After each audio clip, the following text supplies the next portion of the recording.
Bismillahirrahmanirrahim. Assalamualaikum warahmatullahi wabarakatuh. Mahasiswa sekalian dirahmati Allah SWT, mahasiswa IAT lokal 4A dalam mata kuliah tafsir akidah dan akhlak yang dirahmati Allah SWT. Alhamdulillah pada hari ini kita berjumpa dengan niat dan maksud untuk melaksanakan kuliah. Sebelumnya saya minta maaf karena kebetulan memang hari ini tidak bisa kuliah langsung dikarenakan ada kegiatan yang tidak bisa Ustaz tinggalkan. Nah, bulan Ramadan kemarin kita ingin online, namun ada beberapa hal sehingga kita tidak online. Hari ini sebagai pembuka saja, insya Allah Rabu depan nanti akan datang kita akan bertemu langsung sesuai dengan mata kuliah yang ada. Toyib, mata kuliah kita sebagai perkenalan ya, yakni mata kuliah tafsir akidah dan akhlak. Nah, karena kalian jurusan ilmu Al-Quran dan tafsir, maka nanti akan bertemu dengan berbagai macam bentuk tafsir. Nanti ada tafsir ahkam, ada tafsir akidah, ada tafsir tarbawi ya. Semua itulah bentuk memahami Al-Quran dan mendekati Al-Quran. Karena Al-Quran, subhanallah, ma faratna fil kitabi min syai', tidak sedikit pun kami alpakan, semua ada dalam Al-Quran. Artinya Al-Quran tidak pernah meninggalkan sesuatu. Apapun benda-benda dalam kehidupan ini semuanya tercatat dan termaktub dalam Al-Quran. Maka jangan sampai kita melalaikan dan tidak mengambil pelajaran Al-Quran. Karena Al-Quran telah terbuka segala wacana pemikiran kita. Karena Al-Quran telah terbuka segala pikiran-pikiran dan bentuk apa yang ingin kita lakukan. Jadi, kita kembali kepada tema kita tentang tafsir, akidah, dan akhlak. Dari tema atau dari mata kuliahnya saja namanya itu sudah ada 3 komponen besar. Pertama tafsir, itu ilmu tentang mengungkap kandungan-kandungan Al-Quran. Kemudian ada akidah, itu lebih spesifik lagi, ini tentang bagaimana kekuatan iman kita, kekuatan tauhid dan akidah kita kepada Allah SWT. Kemudian kedua akhlak. Nah, akidah dan akhlak itu bersinergi. Sebab kalau misalnya akidahnya mantap, insya Allah secara otomatis akhlaknya akan sempurna. Tapi kalau akidahnya rusak, biasanya akhlaknya pun akan rusak dan lemah. Na'udzubillah. Maka dari itu, tafsir akidah dan akhlak ini adalah sebuah mata kuliah yang juga penting untuk mengeksplor ayat Al-Quran yang mampu untuk kita pahami secara detail. Karena ketika orang imannya kuat, kalau bahasa Al-Quran asluha sabitun wa far'uha bis sama. Akarnya itu akan berada di tanah. Kalau kuat, insya Allah far'uha bis sama, sekalipun daunnya dan dahannya dan setiap pohonnya ke langit, itu tidak akan ada bermasalah. Tiupan angin yang kencang akan memudahkan kuat. Kenapa asluha sabit? Karena dia mempunyai akar yang begitu kuat. Maka penting akidah untuk disempurnakan. Nah, dalam akidah itu juga diimplementasikan dengan akhlak. Karena akidah yang baik tidak terlihat. Karena akidah itu kan fil qalb, adanya di hati, adanya dia metafisik tidak terlihat. Tapi kalau akhlak terlihat dalam perbuatan, tidak dalam sikap dan juga etika, attitude yang kita lakukan. Maka itulah disebut dengan akidah dan akhlak. Maka ketika kita gabungkan 3 kalimat ini, tafsir, bertemu ayat Al-Quran dengan segala pemahaman-pemahamannya, kemudian setelah itu akidah, mendekati dengan pendekatan akidah, karena di 6.666 ayat itu tidak semua bicara akidah. Namun ada beberapa ayat yang mencantumkan nilai akidah. Karena itu merupakan dasar dalam kehidupan ini. Bahkan kalau kita buka Al-Quran, Nabi Muhammad juga begitu. Di awal-awal juga mengada kepada tauhid kepada Allah, kepada dekat dengan Allah SWT. Itu akidah. Kemudian yang berikutnya akhlak. Karena kalau akidah sudah ada, insya Allah akhlak akan ikut di dalamnya. Itu yang dikuatkan oleh Nabi dan itu yang sedang kita temukan dalam mata kuliah kita ini. Tafsir akidah dan akhlak adalah kajian mendalam tentang ayat-ayat Al-Quran dan hadis yang berkaitan dengan dasar-dasar keimanan tauhid dan juga panduan perilaku atau akhlak. Karena akhlak itu menjadi pegangan ya, al-adab fawqul ilm. Setinggi apapun ilmu kita kalau tidak punya adab dan akhlak, nihil dan tidak ada nilai. Innamal umamu ma baqi idza hadabat ahlakum dahabu. Sebuah umat atau sebuah negara itu tergantung pada etika dan akhlaknya. Kalau akhlaknya hilang, zahabu, maka semua pun akan hilang. Na'udzubillah. Nah, karena akhlak menjadi karakter yang terbaik. Nah, kalau bahasa kita di Indonesia sering menyebutnya budaya. Budaya itulah yang membuat kita menjadi baik. Budaya itulah membuat kita sempurna. Nah, kalau kita bahas sekali lagi, masalah namanya etika. Bahasa agamanya akhlak atau akhlak yang baik. Dan kita pun nanti akan bahas tentang akhlak itu ada 2. Dalam agama kita ada mahmud, ada mazmum. Ada akhlak yang terpuji dan ada akhlak yang tercela. Dalam kajian tafsir akidah dan akhlak yang akan kita pelajari nanti insya Allah, fokus utamanya lah memahami hakikat Tuhan. Mengenal siapa itu Allah. Membentuk keimanan yang kokoh, jelas. Kalau kita sudah kenal Allah, pasti akan jalan sempurna hidup kita. Ya, man arafa rabbahu, man arafa nafsahu faqad arafa rabbah. Yang kenal dengan dirinya pasti dengan Allah. Maka untuk mengenal Allah harus kenal dengan diri kita sendiri. Kemudian juga serta menerapkan akhlak terpuji dan menghindari akhlak tercela berdasarkan dalil nakli. Setelah kita pahami hakikat Tuhan, hakikat Allah sebenarnya, kemudian yang dapat membentuk kokoh iman kita, membentuk iman kita menjadi kuat, baru kita bisa mengimplementasikan dalam akhlak. Baru kita wujudkan dalam akhlak yang terpuji dengan menghindari akhlak tercela berdasarkan dengan dalil-dalil yang ditetapkan. Begitulah yang diajarkan Nabi dengan sempurna. Makanya Nabi Muhammad SAW mengawali dengan tauhid dulu, akidah dulu, ya mendekati mereka. Makanya kalau kita lihat dalam turunnya Al-Quran, itu pertolongan ayat-ayat pertama yang bentuknya makiyah itu kalimatnya ya nas, umum, wahai manusia. Tapi ketika sampai di Madinah itu sudah mulai ada pendekatan-pendekatan imani. Mereka katakan ya alladzina amanu. Makanya dia menggunakan amanu. Tapi ketika dia berbicara masalah tauhid itu semuanya gunakan ya nas, wahai manusia. Kenapa? Karena sentuhannya hanya pegangan manusia. Karena manusia itu semua sama. Ketika mereka beriman berarti ada pendekatan lain yang mereka lakukan. Nah, sekarang ini akidah yang pertama. Makanya ketika seorang ingin sempurna, akidahnya yang paling sempurna. Kalau akidah baik, semua akan baik. Makanya fokus utama dalam kajian tafsir akidah dan akhlak inilah mengenal hakikat Tuhan. Siapa itu Tuhan? Ya, bukan sekedar Tuhan dalam bentuk yang kita sembah, tapi juga Tuhan betul-betul yang masuk dalam hati kita. Ada banyak orang justru ittakhadha ilahahu, mereka menjadikan hawa nafsu mereka, nafsu-nafsu mereka, ego-ego mereka menjadi Tuhan. Na'udzubillah. Ya, ingin punya jabatan, ingin punya meraih segala macam, itu mengantas sama ke Tuhan. Na'udzubillah. Maka jangan sampai Tuhan dijadikan sebagai alasan untuk menyampaikan nafsu-nafsu birahi dan juga nafsu-nafsu keburukan kita. Makanya tadi dikatakan dalam Al-Quran, banyak orang ittakhadha ilahahu, menjadikan hati mereka atau hawa-hawa mereka menjadi Tuhan. Na'udzubillah. Maka jangan. Maka dari itu fokus utamanya adalah memahami hakikat Tuhan, bentuk keimanan yang kokoh, dengan itu menerapkan akhlak terpuji dan menghindari akhlak tercela, mahmudah, kemudian mendekati akhlak mahmudah dan juga menjauhi akhlak mazmumah berdasarkan dalil nakli dari Al-Quran dan Sunnah Rasulullah Sallallahu Alaihi Wasallam. Nah, kemudian poin-poin materi nanti akan Ustadz bagikan RPS rencana pembelajaran semester ini, kemudian nanti akan Ustadz bagikan kelompok-kelompok. Ya, bukan kelompok, satu orang, paling ada beberapa judul yang berdua, tapi selebihnya banyak satu. Nah, ada sekitar beberapa judul yang Ustadz siapkan yang nanti kalian akan buat makalahnya. Dan dari makalah itu nanti kalian akan presentase satu-satu. Ya, nah ini ada 13 judul. Ada beberapa orang yang satu judul ada 2 orang, ya, tapi mayoritasnya satu. Karena jumlah kalian hanya ada sekitar belasan orang, sedangkan tema Ustaz siapkan ada 13 tema. Jadi 13 tema nanti dikaji dengan maksimal. Nah, dari kajian tersebut inilah yang kita bahas poin-poin materi dalam tafsir akidah dan akhlak. Jadi ada 2 poin tadi. Ada tentang akidah dan ada tentang akhlak. Apa saja dalam tafsir akidah atau keimanan? Ya, tentang tauhidullah, tentang keesaan Allah, tentang pemahaman asmaul husna, tentang menghindari kemusyrikan. Karena kalau kita syirik, na'udzubillah, ya Allah tidak akan mengampunkan dosa kita. Wa yaghfiru ma duna dzalik, yang lain diampuni. Karena orang yang syirik faqad dhalla dhalalan ba'ida, dia akan menjadi orang yang sangat sesat, sesatnya jauh sekali. Artinya sangat dibenci oleh Allah SWT. Na'udzubillah. Itu yang pertama, tauhidullah. Kita belajar akidah untuk mentauhidkan Allah, untuk mengesahkan Allah. Laisa kamitslihi syai'un.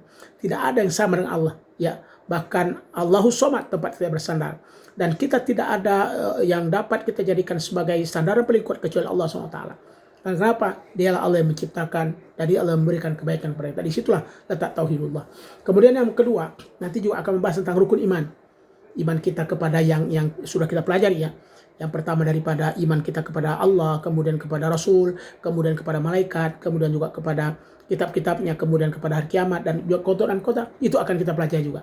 Bagaimana bicara takdir, ya, bagaimana bicara percaya sifat-sifat Allah, bagaimana kita kenal dengan para malaikat, bagaimana kita kenal dengan para rasul, dan juga bagaimana kita kenal dengan qada dan qadar, ya, dengan hari kiamat. Nanti akan dibahas dalam tema-tema yang sudah Ustaz siapkan, per orang dapatkan judulnya.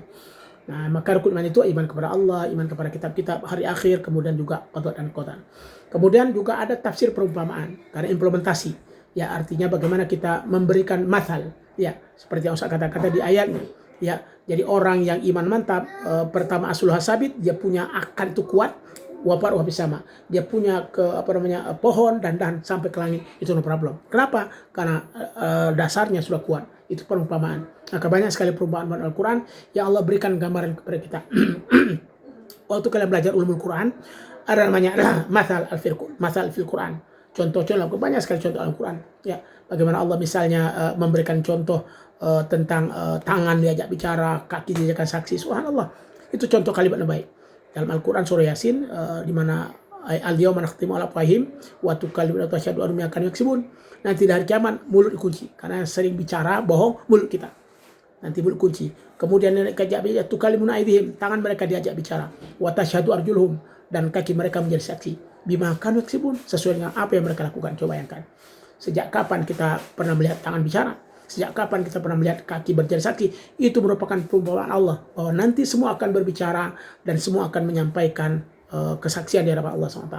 Itu bagian daripada tafsir perumpamaan. Nanti juga akan kita bahas dan akan kita kaji. Karena satu judul itu akan kita bahas dengan berbagai macam perspektif. Ya, nanti satu orang judul. Nah, kita akan tampil makalah dengan keadaan tersebut. So, kemudian poin berikutnya tentang poin akhlak. Kalau tadi tentang poin akidah, ada tauhid, rukun iman, kemudian juga perumpamaan. Kemudian ada tafsir ayat-ayat akhlak. Ya, nah, jadi ini akhlak. Kalau tadi akidah. Akhlak apa saja? Yang jelas ada dua yang Ustaz Salman tadi, mahmudah dan mazmumah.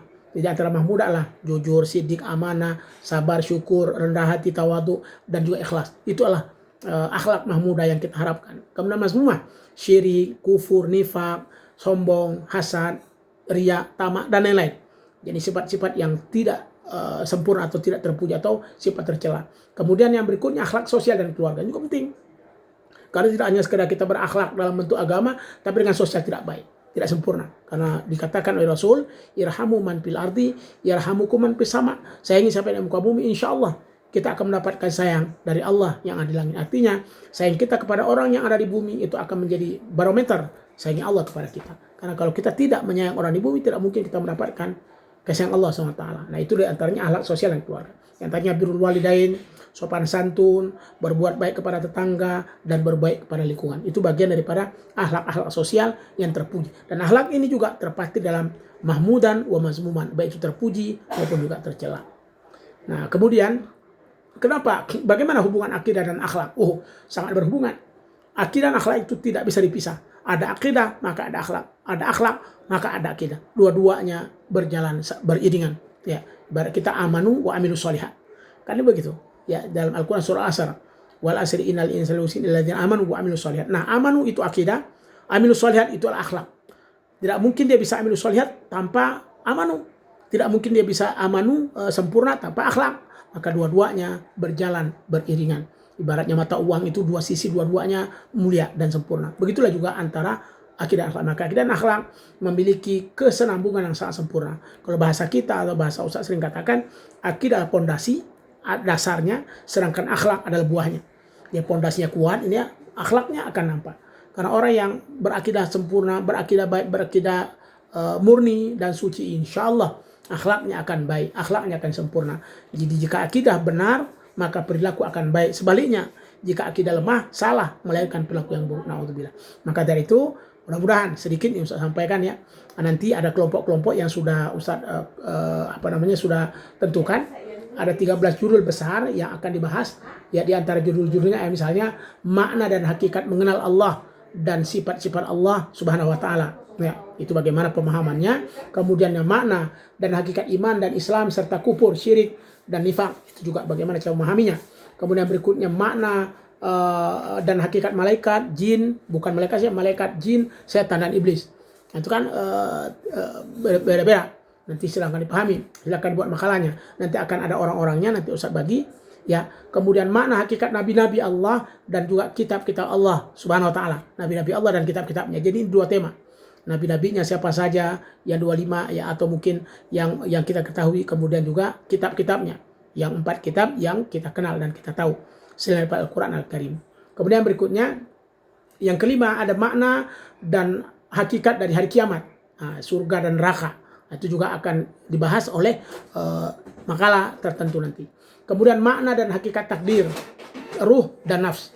Nah, itu kan qada dan qadar. Bagaimana ruh, bagaimana nafs berbicara dalam konteks kehidupan kita. Kemudian nanti juga ada ini tentang akhlak. Perspektif Al-Quran tentang toleransi beragama. Bagaimana kita bertoleransi dengan agama lain. Kita kan di Indonesia punya 6 agama yang diakui. Bagaimana kita berinteraksi dengan non-muslim, bagaimana kita berinteraksi dengan orang yang tidak seagama dengan kita, dan seterusnya. Nanti ada beberapa ayatnya, silakan dibahas dan ditafsirkan dengan maksimal. Dengan pemakalah yang nanti akan menjadi penanggung jawab. Kemudian berikutnya, perspektif Al-Quran tentang relasi muslim dan non-muslim. Kalau tadi tentang toleransi beragama, kemudian juga ada relasi bagaimana hubungan kita dengan muslim dan juga dengan non-muslim. Kemudian tema yang ke-9, perspektif Al-Quran tentang relasi anak dan orang tua. Nah, ini juga akhlak. Bagaimana anak, bagaimana orang tua harus berkomunikasi. Jangan hanya orang tua yang menuntut anak. Jangan pula anak yang menyalahi orang tua, tapi saling berkomunikasi, berrelasi satu dengan lain. Nah, kemudian juga yang ke-10 itu akan kita bahas juga tentang perspektif Al-Quran tentang murid dan guru. Ya, nah itu nanti silakan pemakalannya membuat makalah sesuai dengan apa yang menjadi tema kita. Kemudian ke-11, perspektif Al-Quran tentang relasi manusia dengan lingkungan. Ini yang jadi konsen daripada Kementerian Agama tentang bagaimana kita menyayangi lingkungan, bagaimana kita menyayangi ekologi tentang alam dan lingkungan kita, sehingga kita sayang dengan mereka. Insya Allah, Allah pun akan memberikan kesayang kepada kita.